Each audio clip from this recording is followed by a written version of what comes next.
કેશોદના Veraval road ઉપર હાલતા ચાલતા બોલેરો પિકઅપ વાન દ્વારા એક ટ્રાવેલ્સ બસમાં જ્વલનશીલ પદાર્થ ફિલિંગ થતું હોય બાતમીના આધારે નાયબ અધિક્ષક કચેરી સ્ટાફે રેડ કરી એફએસએલ અને પુરવઠા વિભાગ સહિતની ટીમે એલડીઓ ટાઈપ જ્વલનશીલ પદાર્થના જથ્થા સહિત કુલ 28 લાખનો મુદ્દામાલ સીઝ કરી 4 વિરુદ્ધ ગુનો નોંધી ધોરણસર કાર્યવાહી હાથ ધરવામાં આવી છે।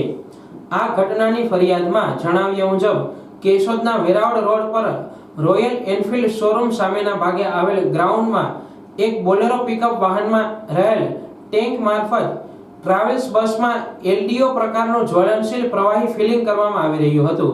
ત્યારે બાતમીના આધારે કેશોદ નાયબ અધિક્ષક કચેરીની ટીમ ઘટના સ્થળે રેડ કરવા પહોંચતા એલડીઓ પ્રકારનો પદાર્થ ફિલિંગ કરવામાં આવી રહ્યો હતો।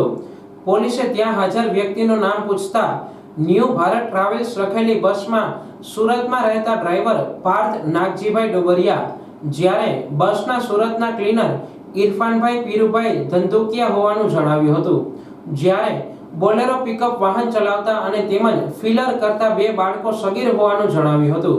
પોલીસે પાસ પરમિટ વગરના જ્વલનશીલ પદાર્થનું વેચાણ કરવામાં આવતું હોય ઘટના સ્થળે ફાયર સેફટીની કોઈ સુવિધા ન હોય એફએસએલ અને પુરવઠા વિભાગની ટીમને બોલાવી 1,04,50,000ની કિંમતનો 1,435 લીટર જ્વલનશીલ પ્રવાહી 25 લાખની કિંમતની travels Bolero tank filling machine સહિત 28 લાખનો મુદ્દામાલ કબજે કરી 2 સગીર સહિત 4 વિરુદ્ધ જુદી જુદી કલમો હેઠળ ગુનો નોંધી અટક કરી પોલીસે આગળની તપાસ હાથ ધરી છે।